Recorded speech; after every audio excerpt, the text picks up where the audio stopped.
This is the October 15, 2013 edition of the weekly College Highlights and Rankings Show presented by the National Soccer Coaches Association of America, the world's largest soccer coaches organization. And today's show starts right now.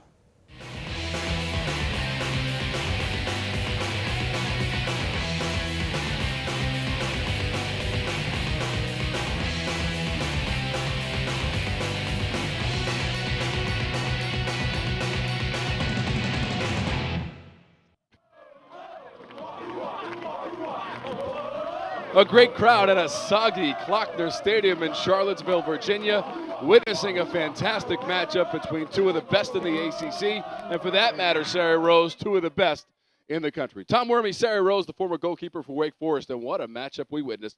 Number 1 Virginia against number 9 Notre Dame, and it took 2 overtimes to decide this match, Sarah. Notre Dame came out trying to avenge that loss against Miami, but the number 1 team in the country is number 1 for a reason, and they were just too much for the Fighting Irish tonight. They are going to stay that way, but what a great first half of action, and Gloria Douglas got it started off the pass from Colaprico. Just an unbelievable service by Colaprico, who was on fire for the Cavaliers all night long. And the celebration is what we love, just the excitement from that team. But Notre Dame comes back. Unbelievable flick by Andrews. And there's Tucker, who gets a great goal and puts Notre Dame on the board at 1-1. Elizabeth Tucker with her first goal of the night. We move to the second half, and an own goal by Notre Dame gives Virginia the 2-1 lead. Once again, it starts with Colaprico. Good service in, and there's Bryan on the end of it, but it actually hits off of Twining and is an own goal, and it's 2-1 now, Cavaliers. But the Irish was not done. Elizabeth Tucker with a slight little redirection, and we're tied up at 2. Tucker finessing that ball to the back of the net, and guess what? We're going to overtime. And in our second overtime period, early on, Danielle Colaprico with the corner, Morgan Bryan with the header just over the goal line.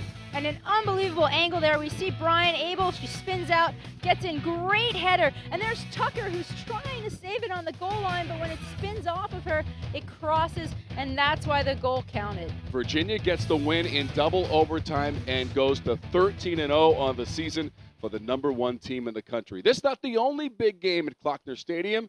The Virginia men hosting Maryland. And for more on that game, here's Mike Hogwood and Richard Broad.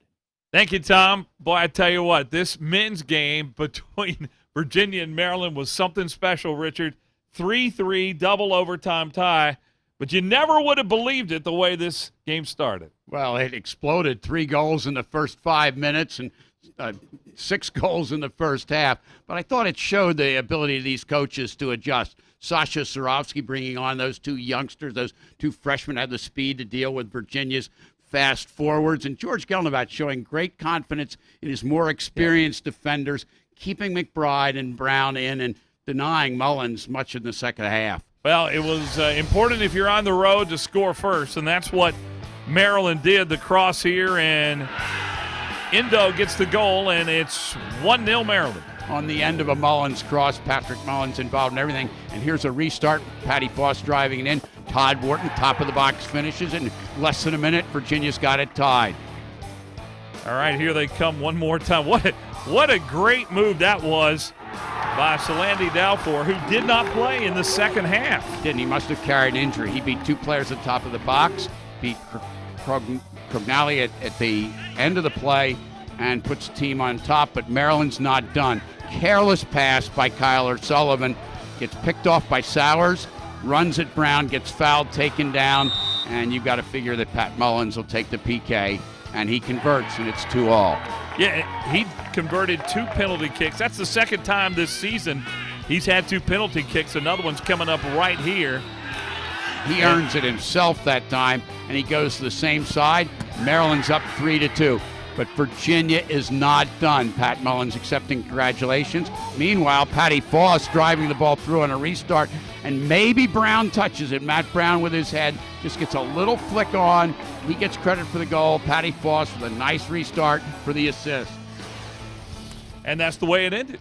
3-3 in double overtime. You surprised that nobody scored in the second half or in the 2 overtime periods? It's funny. That's the way soccer is. It's a game where it's very easy to give up goals. Very hard to score them. We saw examples of both in these two halves and the overtime tonight. All right. For Richard Broad, I'm Mike Hogwood, and Dean Linke, we'll send it back to you in the studio. All right, thank you so much, Mike. Delighted to have you on the program. Also want to thank Ken Neal, the fine producer, for bringing both of those games to you and kicking off the show right here in the Continental Tire Studios. I am Dean Linke, delighted to be with you, and what a great weekend it was in Virginia Klockner Stadium, built because of the great success of Bruce Arena. Such great soccer there as well. Well, we have a huge show for you. Let's roll through it here. We're going to catch up with Larissa White, who visits with the Cal State Northridge men's soccer team. We will talk to Louisville head coach Ken Lola. They've got Indiana tonight and then UConn on Saturday right here on NSCAA TV. We'll take a look at the top Division I goal scorers. We'll also look at UC San Diego's fine Division II men's program. And of course, Charlie Slagle will break down all the rankings and players of the week. A little bit later, Sari Rose will stop by as we'll visit with Virginia head coach Steve Swanson. They are 14-0, the number 1 team in the country. We'll have a little fun with the Stanford women's soccer team as they are a delight. We'll also look at the top Division I goal scorers in the women's game, including the number 1 goal scorer in the country, Cal Poly forward Elise Krieghoff. We'll take a look at NAIA's Georgia Gwinnett College, both their men's and women's soccer program, and all the rankings and players of the week. So it's going to be a massive show here, and we start off as we welcome in Charlie Slagle. And Charlie, as we take a look at this week's storyline, some big upsets yet again. No question, the parity is unbelievable. For another week, only 2 of the top 10 teams ranked last week went without a loss or a tie. It's just amazing how many teams can beat so many other teams, or at least tie so many teams. As you break down the storylines this week, though, Kevin Grimes and Cal, it's the first time their team is actually behind, but they come back and beat Jorge Salcedo's UCLA team in overtime. Yes, at 90-32, only 32 seconds into overtime, Stefano Bonamo had his 5th goal of the year. He's a junior from Hillsborough, California. Other goals were Christian Dean and Steve Birnbaum. That was Birnbaum's 7th. He's a senior from Irvine. And then you take a look at it, Big East, Georgetown, and Creighton lose. Penn State, smiling Bob Warming, still unbeaten in the Big Ten. And we've got 3 teams without a loss in the ACC, Notre Dame, Maryland, and Wake Forest. Right, and after 42 games in the ACC, there have been 17 ties. So if you look at it, there's 34 ties on the standings and only 25 wins. All right, let's take a look at the top 10. And, of course, Cal, with that come-from-behind win over UCLA, they remain your number 1 team in the country. They do. Not only did they beat UCLA 3-2 in overtime, they beat San Diego State at San Diego State. They had goals from Max Oldham and Christian Thieryoung. Coach Kevin Grimes is ready, but also Washington Huskies, the West Coast, 2-0 victory against Seattle. Josh Hurd scored both goals. He's a sophomore from Victoria, British Columbia. Senior Taylor PA has 6 goals, which leads the team. And those 2 teams play again. They already played on the 6th of October, 1-1 draw at Cal. On November 10th, Cal at Washington. You should mark your calendars for that one. Cal State Northridge is 11-2-0, and Larissa White called up with this fine program. The Cal State Northridge men's soccer team has made great strides in the last 3 years, going from a 3-14-2 record in 2010 to kicking off this season with 7 straight wins. Lately, it's been all about the record books for the Mustangs. It was 1979, the last time this program has seen 7 consecutive wins to kick off a season. At one point during that streak, Northridge was ranked 3rd amongst Division I schools. This was the first time the program has ever been ranked in the top 5 nationally. Also a first, this season the Matadors have defeated 8 non-conference opponents. We got a good team chemistry. Of course, it always takes great players. We have a lot of great players that we can hurt teams in a lot of different ways. We won a lot of games in a lot of different ways. You know, we defended set pieces well. We scored on set pieces. We defended well, and we also outscored our opponents. And we have a deep team that can come at it all sorts of different ways. I think as a team we have a lot of speed up top. We have a lot of structure and organization in the back, and in the end we want to try to be the hardest working team, so everyone's working off each other, everyone's picking each other up. Last season, the Matadors achieved a 15-7 record in which the team won the Big West Conference Championship, tying the program's Division I all-time mark for wins. Northridge followed that feat with its first NCAA tournament match since 2005. To add icing to the cake, head coach Terry Davilo was named the NSCAA Division I Far West Region Coach of the Year. However, it's not been easy to round up the right mix of Matadors and a team-oriented attitude. I think our culture has definitely changed because everyone is now working hard for one another. It's not just one person or two people. It's like we have the whole chemistry, and it's like more of a family now. After that 2010 season where Northridge won only 3 of its games, and a 2011 season where the Matadors narrowly missed qualifying for the NCAA tournament, those players who are now seniors for this squad take those memories with them to every pitch. It's important to remember how every minute matters in proving that this year, they're the team to beat. We actually kind of remember how it feels to lose to some teams, and a lot of the seniors remember the first couple of years when we were here and we weren't doing so well. So we just keep that in the back of our head and just keep strong and try to think of it as every game is like our last. Indeed, the Matadors plan to keep their spot amongst the nation's best, proving that they aren't just a one-year wonder. If you look past and don't live in the moment, you tend to get away from what's important. So we're trying to live in the moment, trying to improve our team, step by step, and hopefully be flying when playoffs come around. Certainly, the Matadors are ready to make 2013 another year for the record books. Be sure to keep an eye out for these West Coast Warriors deep into the season. For NSCAA.com, I'm Larissa White. Thank you, Larissa. Cal State Northridge, number 6 in the country. They have had a great season so far. Let's look at number 9, Clemson. 2-1 victory at North Carolina.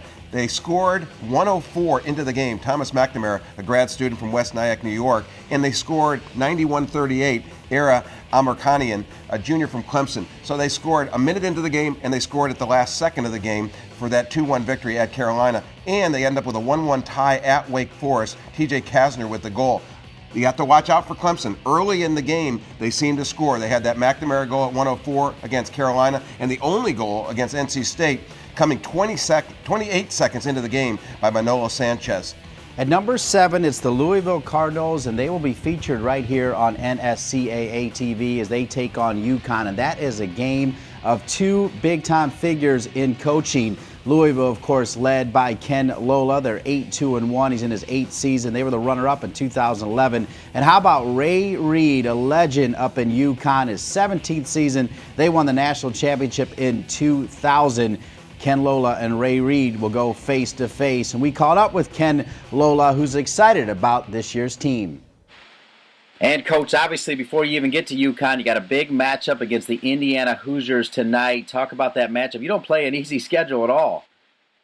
Well, that's the idea at the beginning of the year, is both conference and non-conference to play a competitive schedule to get you ready for the postseason. And Indiana will certainly be a good test for us. How's it going in the new conference this year, sort of a pit stop for you in the American Athletic? It's going well. Very interesting because we're playing new teams and new venues as well, which makes it exciting, preparing for different teams and teams we haven't seen before, but at the same time creates some new challenges as well. We're very thankful for the American Athletic Conference and the opportunity to compete in that conference this year, and it's proven to be a good conference. 8-2-1 headed into tonight's game, and of course getting ready for the big game on NSCAA TV. Talk about your team this year, how they progressed through the season. Well, we're a very new team. We have a lot of new guys, a lot of young guys that have integrated into the team, and what we found is exactly what we expected early on. It was a little bit bumpy just because of acclimation, not only to our program but to each other. And as we've made that adjustment, we've done very well, and we continue to make progress and grow as a group. Ken Lola, Ray Reid, 2 of the icons in college soccer going toe-to-toe. Talk about that matchup against UConn. Well, Ray always has his teams prepared. They're having another good year. They're very talented, athletic, and they'll be prepared coming in. And it's always a great matchup. To play UConn and Ray's teams is always a privilege because, again, you're usually one of the best teams in the country. Finally, Coach, you always get great support at Louisville. Probably be another nice crowd on Saturday night. Talk about your fans and the support from the athletic administration at Louisville. Well, it's a product of being here at Louisville. All the sports are supported very well. It starts with Tom Jurich and the resources we have to be successful, and being here at Louisville, they love their athletics, and especially if you're successful. And our growth as a program coincides with the support we've gotten from the community and the students, and we're so thankful for them coming out and supporting our success, and look forward to another good crowd on Saturday. Coach, we'll see you Saturday night, UConn Louisville, right here on NSCAA TV. Thanks so much, Dean. All right, we roll on here. You see Georgetown and Creighton at 11 and 12. Both those teams suffered losses. Creighton will take on Michigan tonight. Also, at number 20, Coach Louis Bennett at Marquette. They come into the top 20 after not being in the top 25.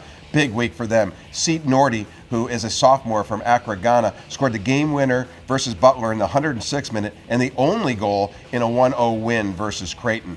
3 Big Ten teams there, though. Michigan State, Damon Rensing at 14, Tim Lenahan's Northwestern Wildcats at 16, and Smiling Bob Warman at 17. And your Final 5, Charlie? Final 5, you see 2 Southern Conference schools in the top 25. You don't see that often. Furman with a 2-0 win over my alma mater, Davidson. Elon, who went from 16 down to 25. They got beat by former president of the NSCAA, Ralph Polson's team at Wofford. Forrest Lasso with an overtime goal to win that one for the Terriers. Perhaps the jinx of this show for Darren Powell, who was so great last week. All right, our NSCAA Disney Soccer Player of the Week is Tim Hopkinson. He's a senior forward for Old Dominion by way of Nottingham, England. He scored the game-winning goals in a pair of overtime matches at Charlotte on Wednesday and against number 10 UAB Saturday, as Old Dominion won by identical 3-2 scores in both matches. Hopkinson now has 4 game-winning goals this season. So Hopkinson making his way up the goal-scoring list, but he's got a ways to go to catch these guys. Let's look at the top goal scorers at the Division I men's level, and we already took a look at Cal State Northridge. Featured in that was Sajay Lev Ari. He scored 2 goals in their 3-1 win over Cal Poly and 1 goal in their overtime loss to Tim Bob Stink's UC Santa Barbara, as he is now our number 1 goal scorer. Now let's take a look at some footage of some other star players. Nico Brett is one of the 4 Jamaican-born players on Bill Deniston's Robert Morris roster. Deniston, in his 17th season at the helm of Robert Morris, has watched Brett score 6 of the Colonials' last 7 goals, helping RMI to victories in 5 of their last 6 games. Brett did not score a goal as a freshman, but his 10 goals so far this season are 9th all-time at Robert Morris, and 3 of those goals came against Buffalo. How about Joey Calistri? He scored 9 goals in his first 17 shots. Are you kidding me? To start the season for Tim Lenahan's Northwestern Wildcats, who continue to do big things in the Big Ten, capturing a share of the title the last 2 years. Calistri was named the Big Ten Rookie of the Year last year when he also scored 9 goals. He could chase some record books, maybe even go after Matt Eliason, who scored that brilliant bicycle kick for Tim Lenahan in the Lionel Messi and Friends game at Soldier Field. Congratulations, Joey Calistri. Tied for second with 10 goals is your senior forward, Pete Karinji III, who plays for his father, Pete Karinji Jr. at UMBC. He was named the Disney NSCAA Player of the Week and College Soccer News Player of the Week for games ending September 1 and September 8th. At one point, Karinji was tied for the nation's lead in goals scored with 10 in total points. He now has 34 career goals and has moved into a tie for 4th place on UMBC's all-time list. Karinji was the fastest retriever to score 8 goals. It took him 4 games at the start of season in school history. And how about High Point junior Mamadi Naipon? He's built off a sophomore season in which he scored 13 goals and is currently tied for second this year with 10 goals. The 6'1" forward who plays for Dustin Fonder has scored in 7 games for High Point this season, including 3 games at UNC Greensboro, at Longwood, and home against Liberty, in which he has scored 2 goals. Midway through his junior season, Naipon is already 3rd in the High Point Division I record book in career goals with 28 and 4th in career points with 63. And then there's David Goldsmith, coached by Paul Snape. We featured him right here. And in this game is Butler's 3-2 overtime victory over Indiana. His first goal in that game came in the 88th minute to tie it, and the second was the game winner in the second overtime period. In the 103rd minute, you see David Goldsmith finishing off this cross right here in the 103rd minute to knock off the Indiana Hoosiers in Indianapolis. And he was named the Big East Rookie of the Week for that fantastic feat, David Goldsmith. Good look at all the great goal scorers here leading the nation. And do want to tell you that today's show is presented by Continental Tire, innovative technology, driving confidence. Learn more at continentaltire.com. And Continental Tire is also proud to sponsor the top 25, and every team on this list wants to be one place this December. How about Philadelphia? There's a reason soccer's called the beautiful game. Experience it live at the 2013 NCAA Men's College Cup, December 13th and 15th at PPL Park in Philadelphia. Affordable tickets now available. Visit ncaa.com/Men's College Cup.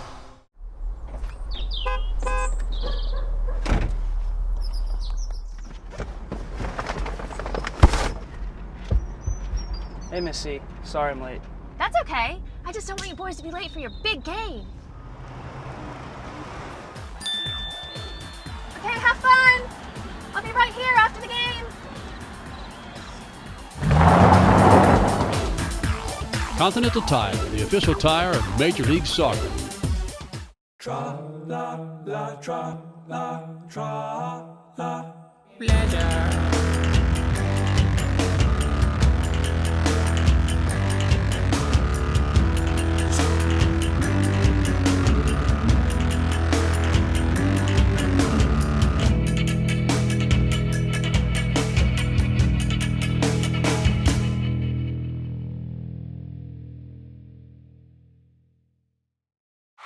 Take aim, America. Focus on your target and not the goalkeeper, and you will score more goals and win more matches. Practicing with the Ultimate Goal Sports Targets is the best way to train you to score more goals. Simply attach the Velcro straps to the net, and you are ready for the best shooting practice around. As a special offer, we'll send you a package of 2 Red Bullseye Ultimate Goal Sports Targets for only $19.99. Sports targets are also great for helping you hit the mark in baseball, tennis, hockey, lacrosse, and more. And for a limited time, we'll double your offer and send you 2 blue sports targets free. Just pay separate processing and handling. Take aim, America, and improve your game with the Ultimate Goal Sports Targets. Here's how to order.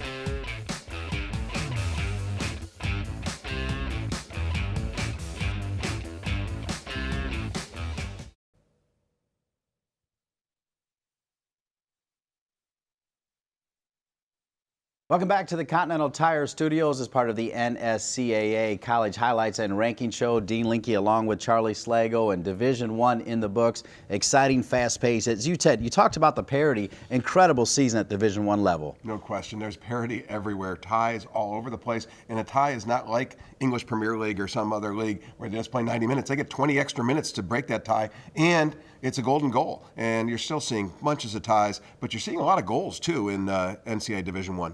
All right, now it's time to talk Division II, and we'll start with the Player of the Week this week, hosted by Disney Soccer. It's John Hulsman, the sophomore midfielder from Missouri St. Louis. Hulsman scored 3 of the 4 UMSL goals scored this past weekend as the Tritons recorded 2-1 wins at William Jewell and number 8 Rockers. The victory in Kansas City marked their second win over a top 10 team in the last 10 days as they also defeated then number 4 ranked Drury earlier this season. Charlie, let's roll to the top 10 here in Division II. Let's start right at the top.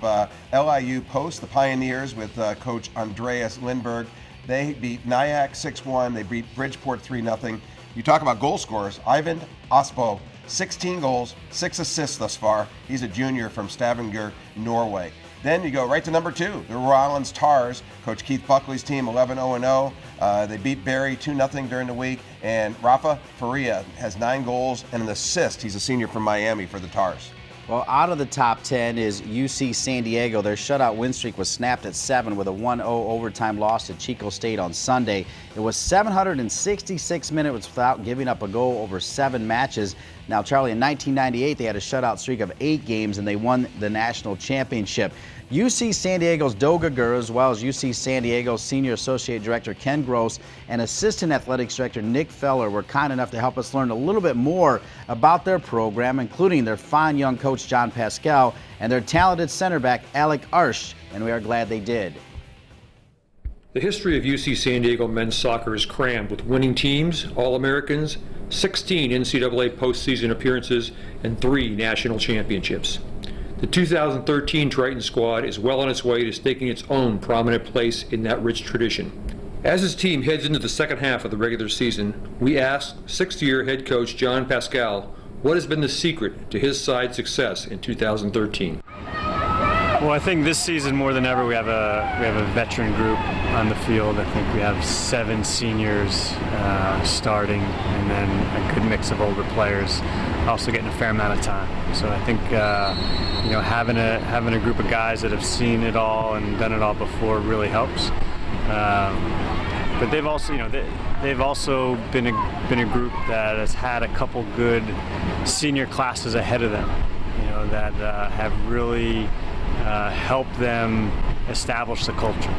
We firmly believe that if you establish the culture, that culture will develop the team. So, we believe in developing a culture that celebrates obviously playing well, but working extremely hard and being a really close knit team.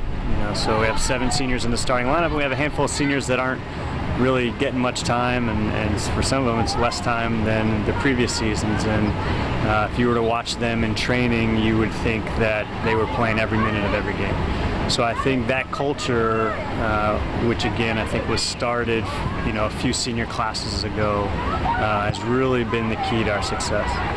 You have the 2012 CCAA Defensive Player of the Year, Josh Cohen, as your goalkeeper, and a good deal of experience on the back end, particularly seniors Gavin Lamming and Alec Arch. But you've said many times that the defensive success of your team, not just this fall but last, is really a full team effort. Can you explain what you mean by that? Well, yeah, I mean, we really emphasize from day one in preseason that we're going to be a solid defensive team, and regardless of what position you are on the field or where the ball might be in relation to where you are on the field, everybody plays their part in defending. So we map it out pretty clearly, the different roles and the expectations from those roles, and we're certainly expected to do it well. I think, honestly, what separates us from, I think, most teams is that the guys have given us 100% buy-in. And I think without 100% buy-in, some of the things we'd be able to accomplish just wouldn't happen. What things do you have in place here at UC San Diego to make you believe that the men's team can consistently be a conference and national contender?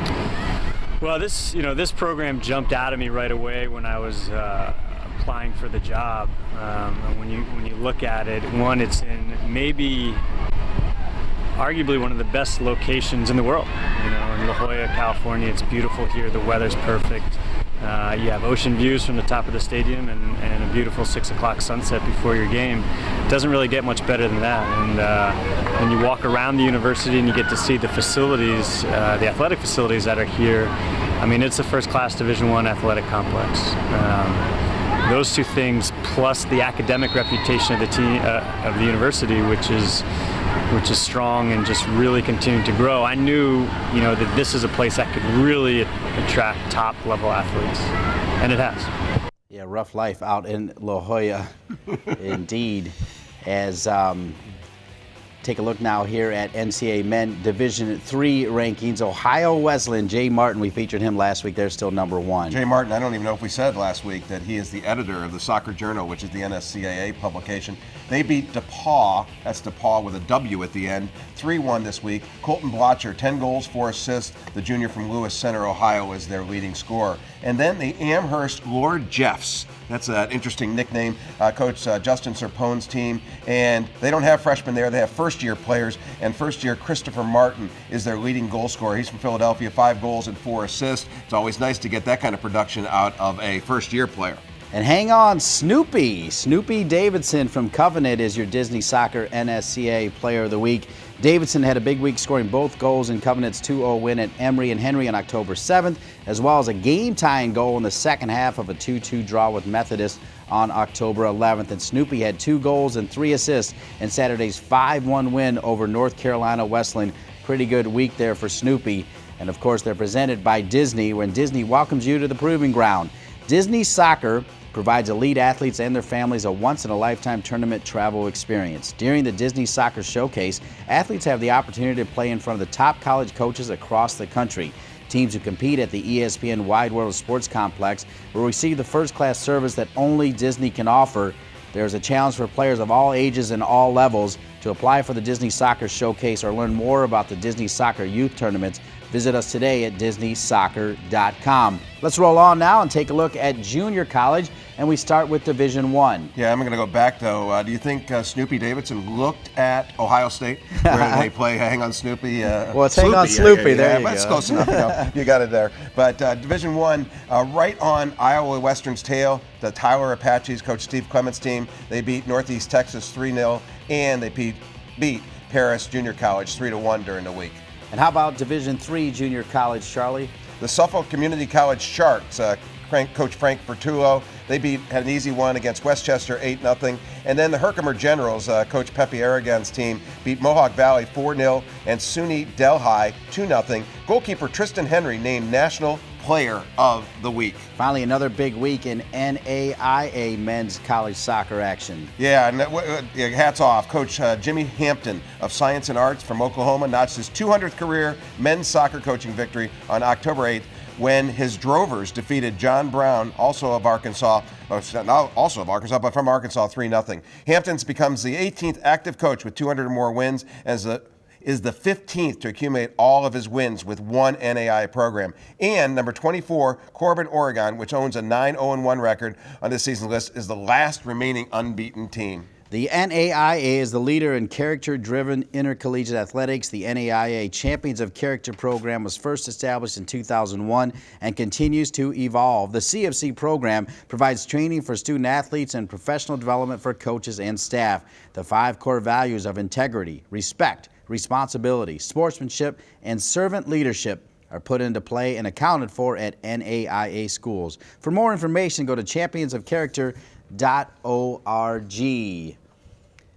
And Charlie Slagle, that's men's college soccer in a nutshell. What stands out for you? Well, it's getting down to nitty-gritty. You have selections in the next 3-4 weeks. Teams better start winning, especially the ones that are on the bubble. And also you want to get those buys because only 48 teams in Division I, and you get that buy in the first round. But in all levels, this is where you're coming down the stretch, and you better do some winning.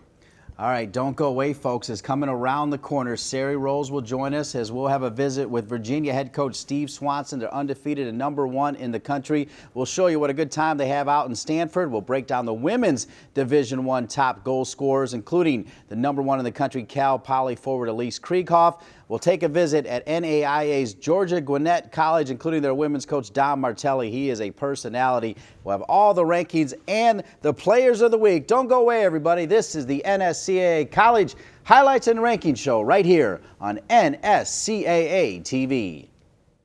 The new fall flooring styles are here, and we've got them on sale now at Lumber Liquidators. Save on new hand-scraped and exotic hardwood, bamboo, laminate, and more. Choose from 53 floors under $2 a square foot. Don't wait. Sales going on now at Lumber Liquidators.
We started the show showing you this great assist from Danielle Colaprico, who would find the great Morgan Bryan. Did it cross or did it not cross? It didn't matter. They countered it, and Virginia went to 13-0. They would win again on Sunday as Virginia is undefeated and rolling.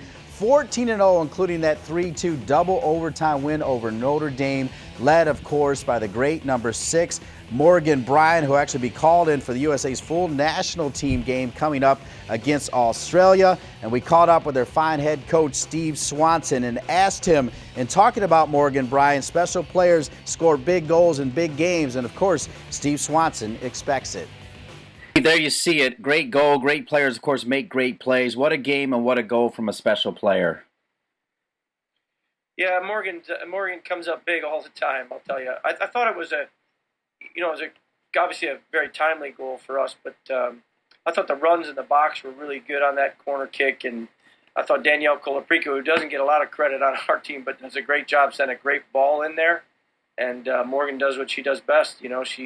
She got on the end of it, and it was a superb goal. Such a great energy around the team. And Klockner, describe what it's like every day with this team. Well, in one word, I would say fun. They're just a lot of fun to coach. We've really enjoyed them from the very beginning. They all love soccer. They all are in it for the team, and they all work extremely hard and just aren't satisfied. They want to get better and they want to improve, and we care a lot about each other on the team, and we love being together. So I think it's just a great atmosphere, a great environment for our team as a whole. As you know, it's never easy in the ACC. More big games on the horizon. How do you manage where you are now, Steve, and where you want to be in December? Well, I think for us, we really have a year-long plan that we put in place. And we keep adjustments to it, but it's really about just staying focused on your goals. I think you can't be carried away with, especially in our conference, with a loss or a win, things like that. You just have to try to stay focused on your goals. We really haven't achieved any of the goals we set for ourselves at the beginning of the year, and so I think that's been the biggest thing. And plus, our team. I think our team is, hasn't gone to their head yet or anything like that. They're really coming to training every day with a good work ethic and focused on getting better and trying to see if we can improve in areas we need to. So I think that's been the biggest thing. It's been a pretty magical year for you with last year's U20 World Cup Championship and now the Cavaliers' success. Not bad being Steve Swanson right now. You might want to smile, Coach. I do, but I've been smiling for a long time. It's been a good run here at Virginia, and I've loved every minute of it. And the fact that we're having a good season this year won't change anything. But it's never been about me, Dean, and it never will be. I mean, this is really about the players and about the team, and we've got a great group of players, and I think they form a very strong team. So I'm just excited that other people are seeing the same things that I've seen for a while with this group. Coach, thanks for all you do for not only college soccer but women's soccer in this country. Really appreciate it. Thanks, Dean. It's always good. Love the show and doing what you're doing, too. Steve Swanson has it rolling in Virginia. You were there on Thursday night, a special setting. Yeah, Steve's just an unbelievable coach. He really is a humble man. He wants to continue to learn the game, and he just appreciates every player he has, whether it's Morgan Bryan or one of the kids coming off the bench. Now, Morgan Bryan has 9 goals, but there are other players that have more as we take a look here at your leading goal scorers right now, Sari. Yeah, we look at Elise Krieghoff, who's doing a fantastic job at Cal Poly, and then Rachel Daly, who's the English forward for the U17 and U19 English teams for St. John's, has been fantastic all year long. All right, and then you see right there, Sam Scolarici leads the CAA with 13 goals and is tied for first with 28 points while averaging more than a goal per game. She is already tied for third in program history with 28 career goals and a chance to break the Hofstra single-season record of 17 goals set in 1994. Let's roll to the highlights now, though, as Maya Hayes leads the Big Ten in points with 31 and is among the leaders in the nation in points as well and in the top 6 with goals with 62 total goals. Hayes is in sole possession of third place in Penn State's career goals ledger and is also third in career points with 150. No active player in Division I women's soccer has posted more career goals or points than Hayes, who's getting it done for Erica Walsh. Now, that's not the only Big Ten player we'll feature. How about Janelle Flaws? After missing all of last season due to a knee injury, the redshirt freshman Flaws has come back to be one of the top goal scorers in the nation in 2013. The Glenville, Illinois native leads the Big Ten with 15 goals and is tied for second in the NCAA. She has turned in 4 multi-goal games, including her first career hat trick against Illinois State. with 5 games remaining in the regular season. Flaws is 3 goals shy of Emily Brown's single-season school record of 18 goals in 1999. You mentioned Daly from England as a freshman. She did not see game action due to NCAA compliance regulations, but boy, she's making up for it with buckets of goals this year for head coach Ian Stone. St. John's is currently 7-3-3. And Daly has 15 of the team's 30 goals. That's 50% of the goals coming from Rachel Daly, the sophomore by way of England. And then how about Cal Poly's Elise Krieghoff? She leads the nation in goals with 16 after scoring the game winner at Hawaii on Sunday. She's your College Sports Madness National Offensive Player of the Week on October 7th, your TopDoorSoccer.com National Team of the Week August 27th, and your 4-time Big West Conference Offensive Player of the Week already this year. She has surpassed the single-season program scoring record, which stood for 21 years, and we still got a lot of soccer left. Now, she's used to scoring goals. Last year, she was the Big West Conference Freshman of the Year, 26 career goals in 27 games, and she rocked it at Buchanan High School as well, where she scored 100 goals in her high school career, hanging out with our cameraman, Ryan O'Rourke, and we asked her about her fantastic start. We started off strong. We came in really motivated into this season, and I think we had a couple games where it got our confidence up. But going into teams, when we started going away to Baylor and Texas, we realized these are top 20 teams, so we had to play to their level. So it was hard. We had a couple lapses, and they were able to counter on us. But I think that is what made us a better team. And I think we lacked. I think individually too, I lacked a little bit of consistency going into those games. So I think coming into conference, we know how to manage that. And I think we're just ready to finish off this season and play well here and move forward with that. Well, clearly you've got that goal scorers mentality. You scored 100 goals in high school, and then last year the Big West Conference Freshman of the Year where you had 11 goals. Now you've got 15 already. Have you always been a goal scorer? What is it about your mentality around the goal, Elise? Yeah, I think I always have been ever since I was a kid. I never really played defense. I played a little bit in the midfield, but I think I've always been up top, and that's where I found a passion in it, like a kind of my role on the soccer field. Whether it was in high school or here or club, I think that's where I found the most success as an individual. What made you pick Cal Poly to continue to score your goals? I love Cal Poly. I think coming to Cal Poly was always the right choice for me.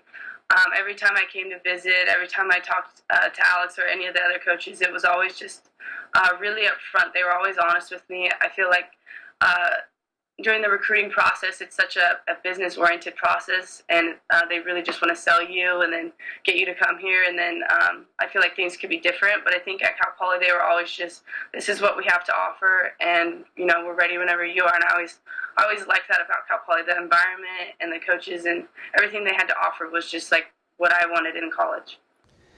And today's interview with Cal Poly super scorer Elise Krieghoff and all the other interviews and features on this program are presented by Shattuck St. Mary's, a college prep boarding school with a full-time residential soccer center of excellence for boys and girls and a member of the U.S. Soccer Development Academy. We thank Jesse Fortney and Tim Carter from their beautiful Minnesota-based campus. To learn more, visit www.s-sm.org. Elise Krieghoff doing fantastic. She started at Buchanan High School. We mentioned our cameraman, Ryan O'Rourke, actually from Clovis, California, wanted to say hi to you, Elise. So thank you so much, Ryan. I'll get back to your job. All right, Sari, obviously very exciting time right now at the Division I level as we take a look at the storylines. Yep. UVA remains unbeaten, but Notre Dame head coach Randy Waldrum and Stanford coach Paul Radcliffe have to regroup this week after 3 straight losses. This was the first time in 26 years that Stanford had 3 straight losses. UCLA able to top Stanford and Cal Bears to remain at the top of their conference, and then Michigan with a huge win over Penn State to stay atop of the Big Ten. With Nebraska, coached by John Walker, doing a fantastic job, tied with Michigan atop the Big Ten. All right, let's take a look here at the top 10, and there is Virginia still at number 1, but Amanda Cromwell's UCLA Bruins creeping up. Yeah, UCLA had a fantastic weekend, and then Florida State is unbeaten as well as they take out two ACC newbies, Syracuse and Pitt, this past weekend. But look at number 6. Virginia Tech's Chugger Adair is proving that UVA is not the only powerhouse team in the state. On Sunday, Ellie Zopfel had a fantastic finish off of a cross that was redirected by the Notre Dame goalkeeper, and it was Zopfel's goal that was just enough to top the Irish 1-0. Well, Stanford's at number 10, and amazingly, they've lost 3 in a row. That never happens, but I'll tell you, Sari, they do like to have fun out there in Palo Alto, California. How about this little video they did to get people to come to their home opener? Pretty clever, I think you'll say. Here's the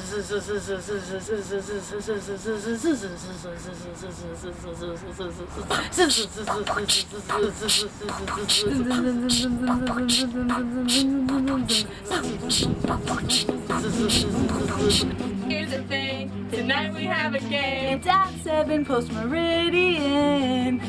Yeah, we want you to come. We'd appreciate it if you took the time to buy a ticket and wait in line. Yeah, we want you to come. And all I want to hear you say is let's go Cardinal. And all I want to hear you say is beat the Pirates. It's at home for the first time. We're so excited to play again. Thanks to you, we'll have a crowd. We hope you cheer loud. Come to our game. That is hilarious and a whole lot of fun as we roll on here. 11 through 20, Sari Rose. And Julie Johnson from number 14, Santa Clara. She was the West Coast Player of the Week last week after leading the Broncos to wins over San Diego. And number 25, BYU. And then at Wake Forest, they slipped to 19 after that first home loss since 2006 to UVA. But what's more concerning for the Deacs right now is trying to adjust their lineup since finding out that senior Katie Stengel will miss the rest of the season. Stengel has been so instrumental for the Deacs the past 3 years and is going to be sorely missed. And we roll to the 21 through 25 Women Division I. At 21, UCF's first-year head coach Tiffany Roberts-Sahadic has continued the winning ways of her predecessor Amanda Cromwell. The Knights remain unbeaten after beating Louisville 1-0 off a goal by midfielder Jennifer Martin. Dayton's Elizabeth James is your NSCAA Disney Soccer Player of the Week. James posted 2 shutouts this weekend to keep Dayton perfect in Atlantic 10 action at 4-0. She has posted 6 consecutive shutouts, which breaks a UD program record, and the Flyers have outscored opponents 17-0 in those 6 matches. All right, let's roll to Division II and take a look at the top 10.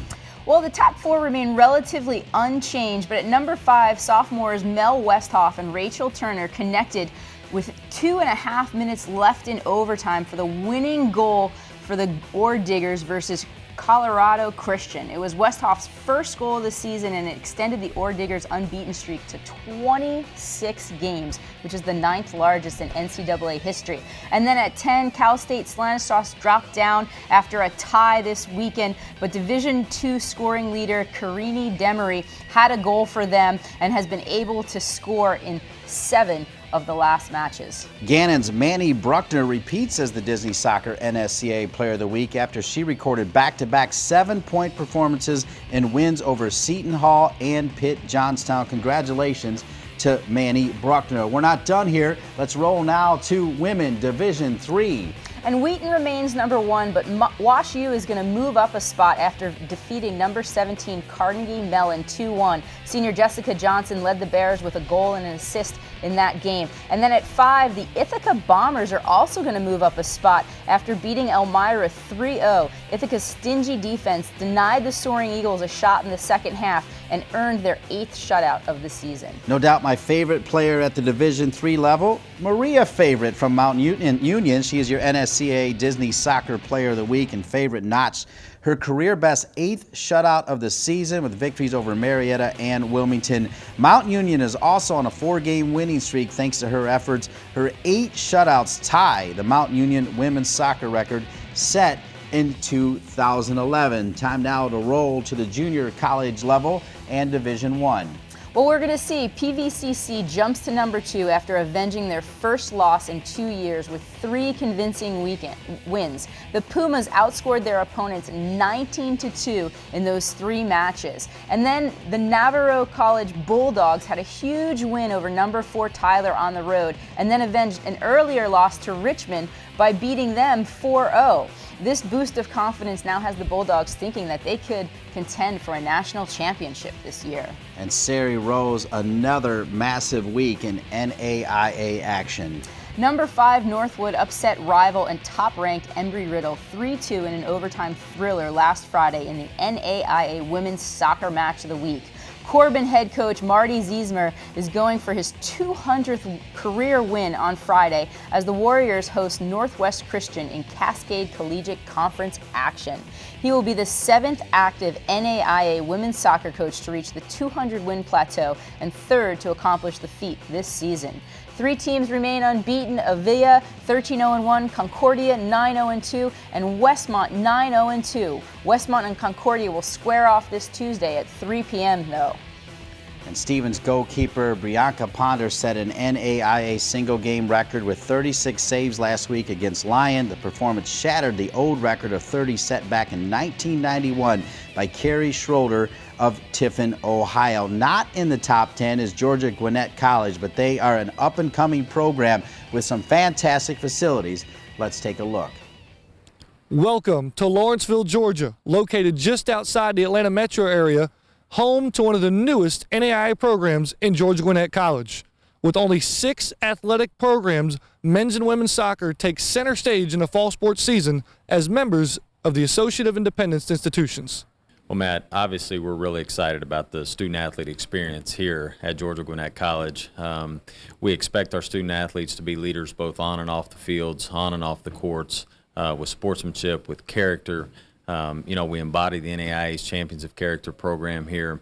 Our mission statement to develop lifelong leaders of character through academic and athletic excellence. At the end of the day, if our student-athletes get that and get that in their ethos, then we've won as an athletic department. The Grizzlies study, train, practice, and compete within the state-of-the-art facility known as the Grizzly Athletic Complex, complete with locker rooms, weight rooms, training rooms, academic center, team meeting rooms, and administrative offices. The Grizzlies are making an immediate impact within the soccer landscape. Another advantage we have is being in Gwinnett County, in Metro Atlanta. There's a great recruiting base here. In the NAI, we understand that you do need some international players. The location of the Atlanta airport being a hub, a player can get on a plane in Europe, land in Atlanta, and it's a 25-30 minute drive up here to campus. So we've got the advantages of being in the suburbs of Atlanta, so all that entails for the student athletes to enjoy, plus a great university. Another competitive advantage is the professors here are outstanding. Just yesterday I had conversations with an English professor about a bunch of the boys, and they care about her. And so the opportunity that these professors want to see our players do well in the classroom as well as on the field. 2013 marks just the 2nd year of athletic existence for the Grizzlies, but the first of postseason eligibility at the NAIA level. Georgia Gwinnett will host the AII soccer tournaments on November 15th and 16th. Both men's and women's soccer programs continue to climb the NAIA coaches poll, receiving more votes every week. So does the eagerness of the Grizzlies. Almost at every level. I mean, we're competing not only at the NAIA level, but we're competing against very good Division II NCAA teams. So our goal is to not only grow as an athletic department, grow as soccer programs, but continue to bring in that student athlete that everybody's going to sit there and go, wow. Because they've already done that with the facility. They're already doing that with the school. We want to upkeep our end of the bargain. We want to make sure that we're successful, which we already are. We've done a great job on the men's and women's side to beat some ranked teams this year, to play against quality Division II opponents, and then our goal of winning the Association of Independence Conference Championship in a couple weeks. That's our vision. That's our immediate vision, but then we continue to grow every year from there. For more information about the Georgia Gwinnett Grizzlies, log on to grizzlyathletics.com. For NSCAA TV, I'm Matt Mahoney with the Grizzly Digital Network. Thank you, Matt. And you got to love Dominic Martelli, such a big teddy bear, so much passion for Georgia Gwinnett College. And as we review women's soccer, the big matchup will be Sunday, number 1 Virginia versus number 4 North Carolina. But here's the deal. The two best players arguably in the country, Virginia's Morgan Bryan, Carolina's Crystal Dunn, will be with the U.S. national team. So they'll nullify each other in that matchup. Yeah, I mean, once again, it's a top match in the ACC, but really across the country. And it'll be interesting who can go to their bench, who's got other players around them. Bryan and Dunn get a lot of attention, but both of those teams are stacked with some phenomenal athletes. Sari, great job. Always a pleasure being with you. Remind everybody we'll be right back here from the Continental Tire Studios next week, October 22nd at 1 p.m. as we reveal another edition of the college rankings and highlights right here on NSCAA TV. And we're not done bringing you top quality games as well. 4 more on the schedule, all men's games. Saturday night will be in Louisville. Keith Tabasic will join me for this matchup between Ken Lola and Ray Reed's UConn. Then you've got the Duke Blue Devils, John Kerr against Jay Vidovich's Wake Forest team. We've added William and Mary and James Madison. William and Mary has been strong this year. And then we'll be up in Philadelphia to cap it off on Friday, November 8th. Army and Navy. What a fantastic show. So many wonderful people to thank. Especially want to thank Ken Neal for getting us kicked off with the highlights to begin, as well as Andy Siegel, the executive producer from the ACC Digital Network. All the SIDs, you were fantastic. And then want to thank the folks, of course, out in Kansas City as well, led by Joe Cummings, their CEO. And can't forget Kathleen Hermesh, who does a great job with all the graphics. In production, Kyle Lang, Taylor Hoggard, our great cameramen here as well. Want to thank Sari Rose on the women's side and Charlie Slago. I'm Dean Linke, thanking you once again for watching the NSCAA Weekly College Highlights and Rankings Show right here on NSCAA TV.